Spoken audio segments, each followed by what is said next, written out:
Steve, what's your record now? Is it 18-1? I got so many wins. All this winning. I lost track. Steve, you there? Yeah, there he is. We're not getting audio, Steve. We're not getting Steve's audio. So we'll get that in a minute. See if we can get his audio here. We got papers flying all over the place. So any luck? Yeah, we got your audio now. Steve, are you able to hear me? Yep, I can hear you. Can you hear me? Listen, like President Trump says, all this winning is too much winning. We got to stop this winning. You're gonna be tired of all this winning. What's your record now? I lost track, and I got a son on the team. Was it like 18-1? 18-1 now. That's right. 1-0 in the Big 12. Unbelievable. I know when you took this thing over. By the way, we're with West Virginia University head baseball coach Steve Sabins, first year coach, 18-1 team, 1-0 in the Big 12, in first place there, and off to just a phenomenal start.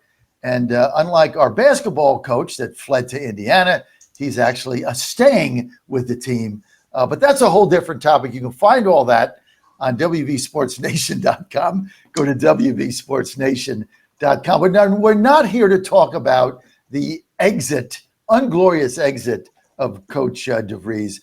We wish him and his son Tucker the best. We're here to talk about you and your baseball team, Steve, that's 18-1.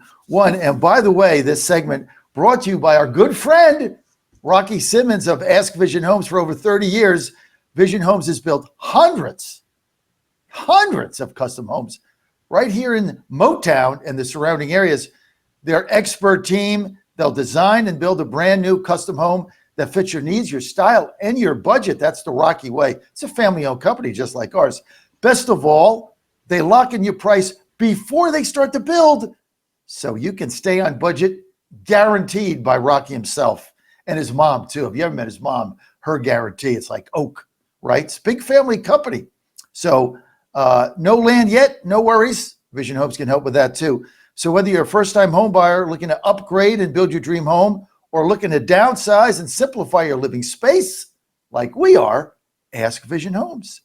Invest just 1 hour with Rocky's team, and they'll walk you through their easy step-by-step home building process and answer any questions that you have.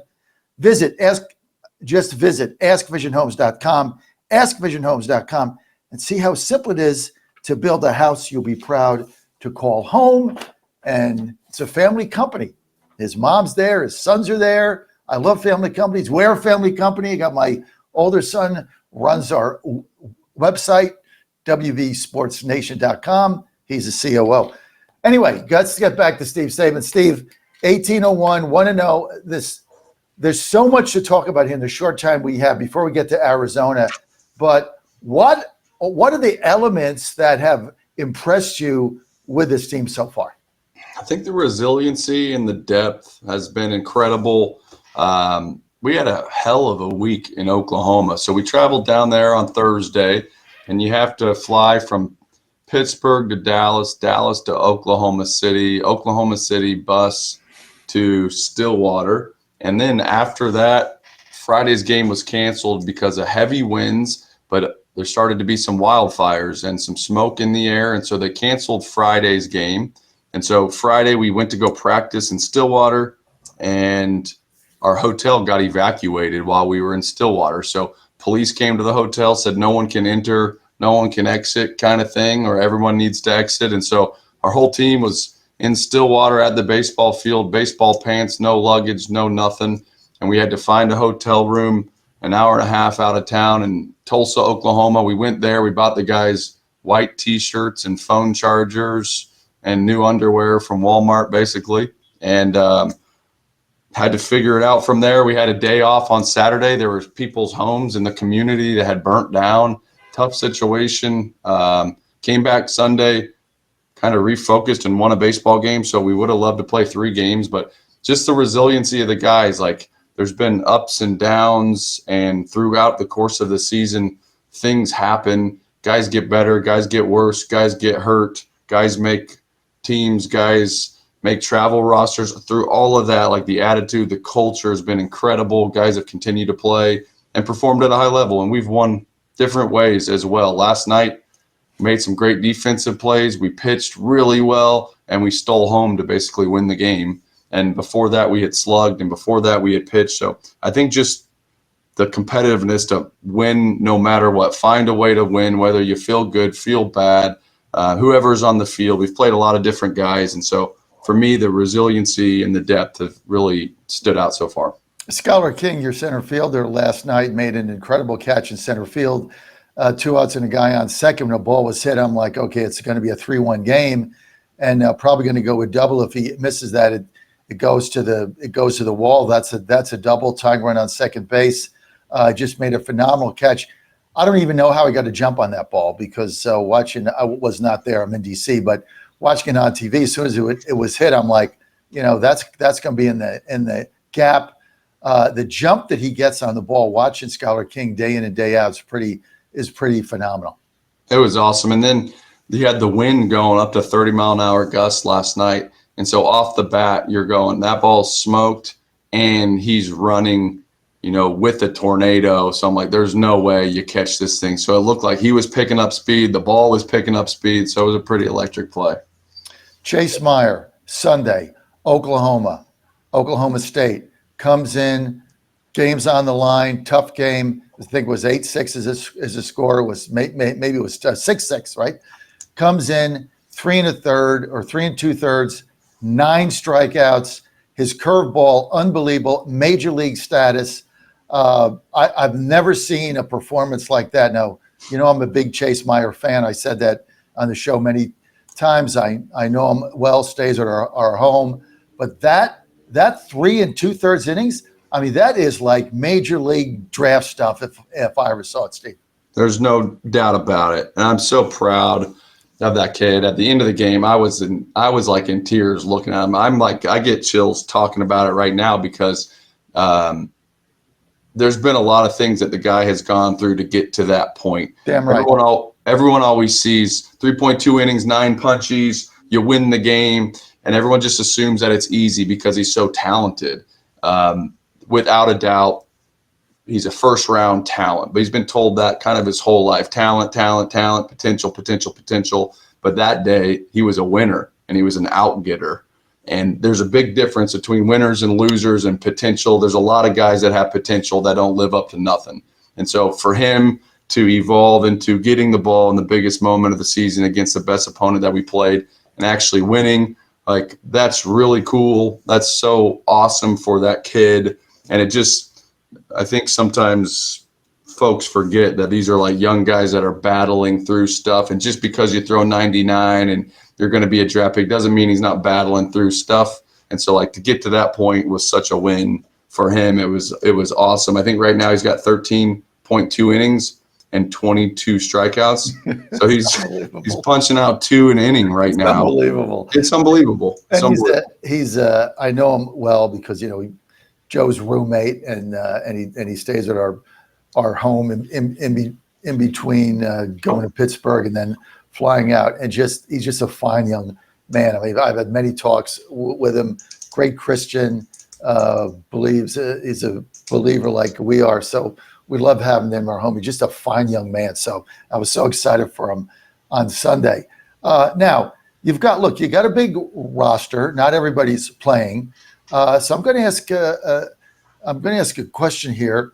The upperclassmen that you have that are not getting PT right now, some upperclassmen not making the travel team. I'm not talking about the freshmen. I'm talking about sophomores and juniors that have to stay behind. How do you keep them motivated? Because obviously they're upperclassmen. They're not traveling with the team. They're not getting PT. How do you keep that locker room intact? Not easy. No, not easy. And they've been incredible.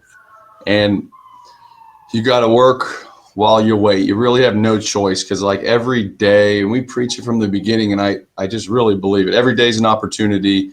Every day you can make what you want of it. And so it's super easy to cash it in. But there's a million ways to do that throughout your entire life, whether it's your job or your family or your wife or your kids. You have an opportunity. Things get really tough and you don't like where you're at. You can either cash it in or you can either work while you wait. Those are the two options everywhere you go. So even if the opportunity isn't today or tomorrow, if you don't get good and you don't improve yourself, it's never going to come back around. And so I think these guys really understand that. We got special personalities. I mean, there's one particular position player, older guy, that it's probably my favorite guy on the team. Like, I love being around him. If my daughter were to marry that guy, I would be so thrilled. I just like spending time with him.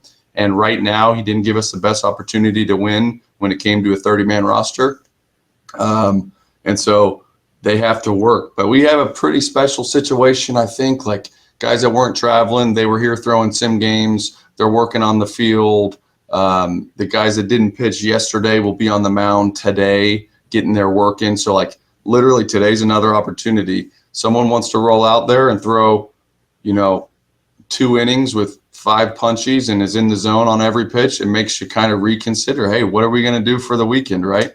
And so I think just throughout the year, them committing to this is a 40-man team. It's not a 30-man team. They give us 40 for a reason. It's because we want to see guys get better and use at the end of the year who's the best 30 to go into competition with. And so, man, they've done good. And I could be a little bit naive because I want them to stay there. I want them to be mentally engaged. But I think so far so good. And when you win ball games, it's easier to be part of something when you're winning, right? And when you're not winning, it's easier to poke holes in what's going on. But the kids have been wonderful. It's tough because they work their whole lives to be in these situations, and they work their whole lives to get opportunities. And as long as they get convinced that practice is an opportunity, you got a chance to keep the culture right. So as far as that, when you have to pare your roster down from 40 to 30 for travel, that's a travel by travel decision. Like, it's not set, right? Is that the way it works? That's correct. In your management scope. I mean, the different coaches do it different ways, but within the Steve Sabins world, you're making that decision like several days before you leave, trip to trip, right? That's correct. Yep. All right. Arizona coming up. Big series. They're really good. This is not to take anything away from some of the teams that you've played, but they're really, really a solid team. Coming into Morgantown, always a tough place to play. What do you look for there, Coach Steve Sabins? Just excited for the fans and the fan base. And yesterday was a kind of the definition of a trap game. JMU's a really good team. We played them Tuesday. You beat up on them pretty good. There's a big score difference. And then you play them again for a Wednesday, and then you have Arizona on the backside, right? So everyone's it's easy to start thinking about Arizona because they're preseason top 2 in the league. They were a regional team. We went out there to play in their regional last year. Historic program, top 10 all-time in Omaha appearances. And so I was glad that we got the JMU win. So now we can focus on this. I think our guys will be ready. They'll play hard. They'll be excited. They know the quality of opponent that we're going to face. So they have an opportunity to show kind of what they're made of and what they're all about at home. We only got one Big 12 game in. And so I think our players know that we have something to prove. And the fans in this community have become a baseball community. I think they now recognize who are these teams, who are these historical powers. It's pretty fun, man. Having Arizona fly across the country into Morgantown, that's cool. What are their biggest strengths? They've been really good on the mound. Last year, they were a top 10 team in the nation in ERA, strikeouts to walks. They do a nice job with the pitchers. They have a potential first rounder at shortstop who's kind of an electric player.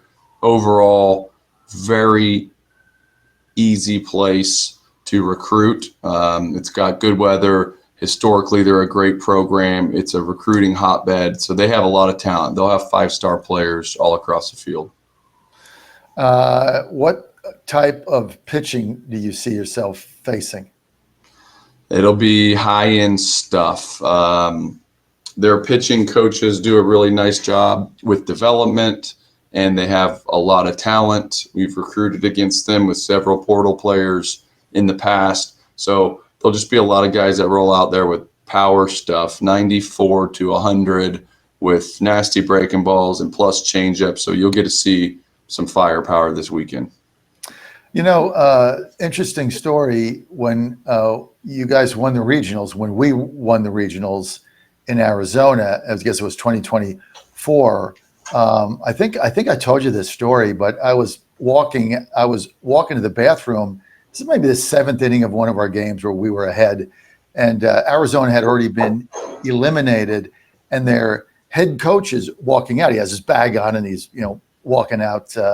His team had already gotten out of there, and he was watching some of the end of the game. So I have my West Virginia gear on. I bump into him, and he just offered me congratulations, whatever, asked if I had a player on the team. We talked a second, and he said, my goal here is to emulate the culture that you guys have built in West Virginia. If I can get that culture, I'm gonna go to the Super Regionals next season. That's the culture that I want. I've seen your kids. I've watched them in the dugout. I see them after the games. I see how they cheer for their players. That's what I need here in Arizona. So it's interesting that the first big series that he's coming in. Yeah, that's a really cool story. And I think we've done a good job there. I think there's 40 guys in our locker room that love each other, that genuinely root for each other. And that's hard to come by. What's interesting too is you mentioned it.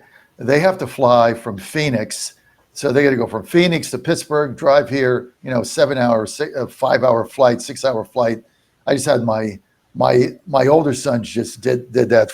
Came to see me in DC.